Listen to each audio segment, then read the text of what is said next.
Okay, good afternoon. Welcome to the noon briefing. I apologize for the delay. This morning, the Secretary General spoke at the high-level event to commemorate the International Day of Remembrance of and Tribute to the Victims of Terrorism. The actual day is tomorrow. He said that on this day, we remember and honor the individuals, families, communities, and societies that have been traumatized by terrorist acts. The theme this year is Surviving Terrorism, the Power of Connections.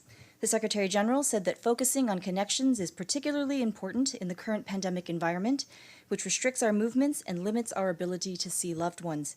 He said that today we say to all victims and survivors of terrorism, you are not alone. We recognize your pain and the invaluable benefits of support, care, and connection for your mental and physical health and well-being. The Undersecretary General of the United Nations Office of Counterterrorism, Vladimir Voronkov, also spoke at the event. He urged all member states to establish comprehensive assistance plans for victims of terrorism and their families that can address their short and longer-term needs. As you may have seen, the Deputy Secretary General, Amina Mohamed, is in Haiti to express solidarity with the Haitian people following the earthquake and storm that impacted the country 6 days ago. Today, Ms. Mohamed, who is accompanied by the UN Development Program Administrator, Achim Steiner, will be visiting the South Department, one of the most affected by the earthquake. Yesterday evening, she met with Prime Minister Ariel Henry and reiterated the UN support for the government. We stand here in solidarity with Haiti and are in awe at the incredible work the national authorities and the UN agencies are doing to help in these difficult times, she said. Ms. Mohamed also met with the UN country team as well as with members of civil society. She offered words of encouragement to national and international employees working alongside national institutions for a better response to the crisis. Today, she will hold a press briefing at 2:30 p.m., and you will be able to watch that live on UN Web TV. Also on Haiti, Ramesh Rajasingham, the Assistant Secretary General for Humanitarian Affairs and the Deputy Emergency Relief Coordinator, will visit the country from August 23rd to the 25th to draw international attention to the increasing humanitarian needs following the devastating earthquake that struck the country's South Peninsula on August 14th. During field visits, he will meet with internally displaced people, local authorities, and national and international responders. He is also expected to meet with national authorities and diplomatic representatives in Port-au-Prince. And the ECOSOC Ad Hoc Advisory Group released a statement today expressing its solidarity with the people of Haiti and called on the international community to remain engaged in the country. In a statement we issued last night, the Secretary General strongly condemned the attack perpetrated by unidentified gunmen on August 18th on a convoy near the town of Arbinda in Burkina Faso, where dozens of people were killed and several wounded. He conveys his condolences to the bereaved families and wishes a speedy recovery to the injured. The Secretary General is deeply concerned by the spiral of violence orchestrated by extremist groups in the Liptako-Gourma area. He calls on the Burkinabe authorities to spare no effort in identifying and swiftly bringing the perpetrators to justice. The Secretary General reiterates the solidarity of the United Nations with the government and people of Burkina Faso and the Sahelian countries in their efforts to counter and prevent terrorism and violent extremism, promote social cohesion, and achieve sustainable development. UNICEF today released a report which says that 1 billion children are at extremely high risk of the impacts of the climate crisis. The report says that climate change threatens the health, education, and protection of children, particularly those in the Central African Republic, Chad, and Nigeria, among other countries. The report ranks countries based on children's exposure to climate and environmental shocks, such as cyclones and heat waves, as well as their vulnerability to those shocks based on their access to essential services. UNICEF warns that the number of children at risk will likely increase as the impacts of climate accelerate and is calling on governments to increase investment in climate adaptation and resilience in key services for children. You can find the full report online. From Myanmar, our colleagues on the ground remain concerned over the dire humanitarian situation in the country. Armed conflict and insecurity since February 1st have led to the displacement of more than 210,000 people in various parts of the country. More than half the people have been displaced by conflict and violence in the southeastern parts of the country. The humanitarian situation is compounded by the impact of monsoon flash floods, which have reportedly impacted more than 125,000 people across the country, as well as an ongoing surge in COVID-19 cases, which continues to exacerbate people's vulnerabilities. The United Nations and our humanitarian partners are working to deliver life-saving assistance and protection services to a total of 3 million people affected by conflict, violence, natural hazards, and food insecurity. These efforts, however, are hampered due to overall insecurity, access constraints, including road blockages, bureaucratic impediments, and COVID-19 related restrictions. We call on all sides to facilitate safe and unimpeded access by humanitarian partners to all people in need. The UN and humanitarian partners' relief efforts are always guided by the internationally recognized principles of humanity, neutrality, impartiality, and operational independence. I have an update from Central America. We, along with the governments of El Salvador and Guatemala, launched the humanitarian response plans to address the critical needs of more than 2.5 million of the most vulnerable people in these countries. The plan for El Salvador responds to the needs of 912,000 people and is appealing for $156 million. The focus will be on addressing critical needs in areas prone to the impact of disasters and violence and restoring essential services and systems. The plan for Guatemala targets 1.7 million people and is appealing for $210 million. The response is focused on areas affected by hurricanes Eta and Iota, communities subject to recurring climate shocks, and areas with a high presence of people on the move. More information on this is available on OCHA's website. And an update from our UN Development Program colleagues in Afghanistan. They said today that they are alarmed that the current trajectory of conflict, uncertainty, drought, and the pandemic could endanger fragile development gains, including the rights of Afghan women and girls. The unfolding humanitarian and development emergency, accelerated by paralysis of state institutions, could erase hard-won development progress over the past 20 years. The UNDP Administrator, Achim Steiner, said that the Afghan people need development and humanitarian support now more than ever, and we are committed to continue our efforts to address early recovery, the COVID-19 response, and prevent large-scale displacement and vulnerabilities. UNDP says it is their moral imperative to stay and deliver responding to these critical needs. And just lastly, we've been asked by many of you about a report on Afghanistan that's been referenced in an article by the New York Times. We can tell you the source of the paper is a Norwegian non-governmental organization and not the United Nations. It is not a UN document.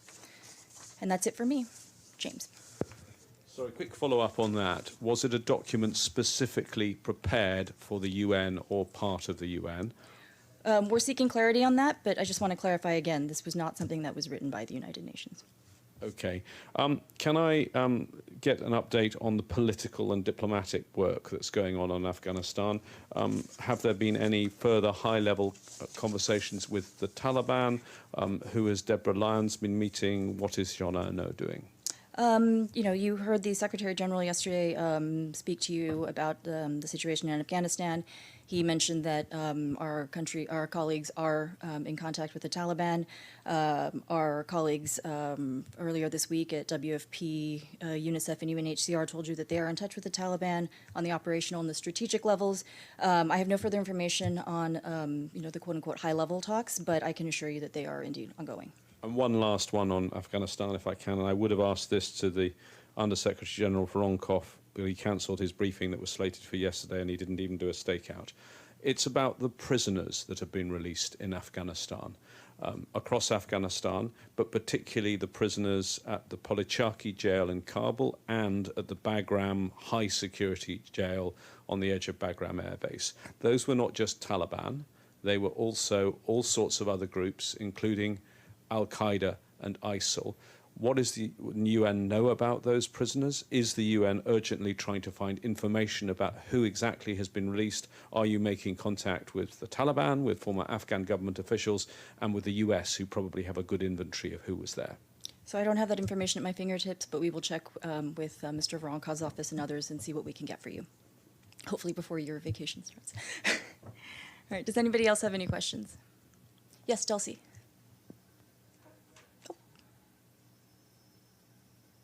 Just a few details on the UN and the Kabul airport. Do you have your own hangar, your own gate, your own section of the airport?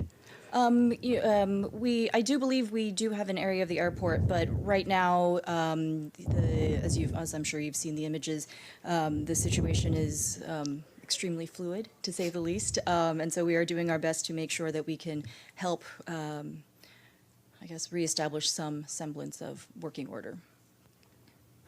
So all three of your planes are damaged. That's what I think was said here in the briefing earlier this week, and that to airlift, relocate some people, 100 international staff to Almaty. You used an outside contractor. I believe that's the case. I believe it's 2 planes, but if I'm wrong, I'll get back to you on that one. And so who was the contractor who was hired to fly the... That information I don't have, and I'm sure for security reasons we might not be able to issue that. Anybody else in the room? Oh, on the screen. Oh, Iftikhar, sorry. Iftikhar, yes. Thank you, Ili. In view of the uncertain situation in Afghanistan, and you have yourself said that the state institutions are paralyzed, are the UN agencies able to deliver humanitarian aid to the needy? To the, I'm sorry? Humanitarian aid to the vulnerable people? You know, as our colleagues told you this week, you know, their mandate is obviously to stay and deliver, and they are doing what they can to operate. You know, it's been a few days since this whole situation has erupted. They are in touch with, you know, the authorities in the areas that they are operating, and they're doing their best to get the aid out.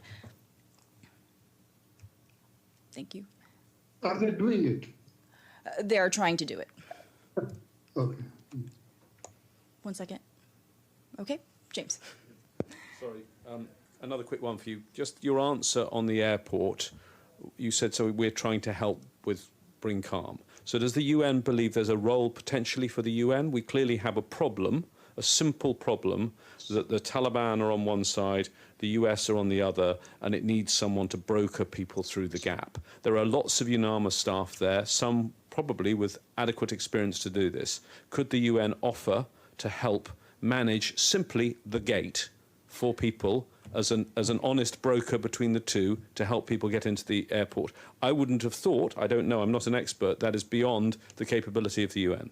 You know, as the Secretary General told you yesterday, I think, you know, operationally it's it might be slightly beyond what the UN is capable of right now, given that... He was asked whether the UN could manage the airport, which Right. is a massive undertaking. I'm asking whether the UN could simply help at the gate of the airport, provide some personnel who are neutral to try and work out who has a passport, who has a visa, to let them through a sort of movement control operation. Is that not something the UN might be able to do? You know, our colleagues on the ground are doing their best to get the operation, you know, the airport to be functional. I mean, we are also trying to get our own planes in and out. But I think given the current situation, it's a little bit too in flux for us to be able to say what definitive role we could play right now. I mean, I'll give you an example. The UN has its, I know it's part of the big airport with the same runway, but it has its own separate entrance, secure entrance to the UN compound. Couldn't you then guide people who have visas to go down that entrance and then provide buses and take them across to the US, for example? I mean, I believe our colleagues are doing the best they can given the situation on the ground. Okay, I have one more, and it's an even more odd one, I'm afraid. It's from people like myself who spend far too much time at the stakeout. From a conversation we had yesterday amongst ourselves, this organisation prides itself as a green building. Has anyone looked at the television lights that are in the stakeout area? Because they probably are of a design that existed at the foundation of the UN. They use so much heat that probably if they were left on it would be a fire hazard, and so much electricity that probably modern lights would pay for themselves in less than 6 months. Is it something the UN can address, considering this building is supposed to have totally green credentials? I hear what you're saying. We will look into that. Thank you. Does anybody else have any questions? Nope. Okay. I don't see any. Thank you so much. Have a great weekend.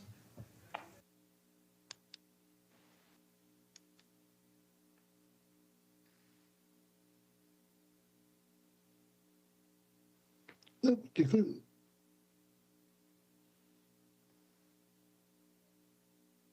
The question.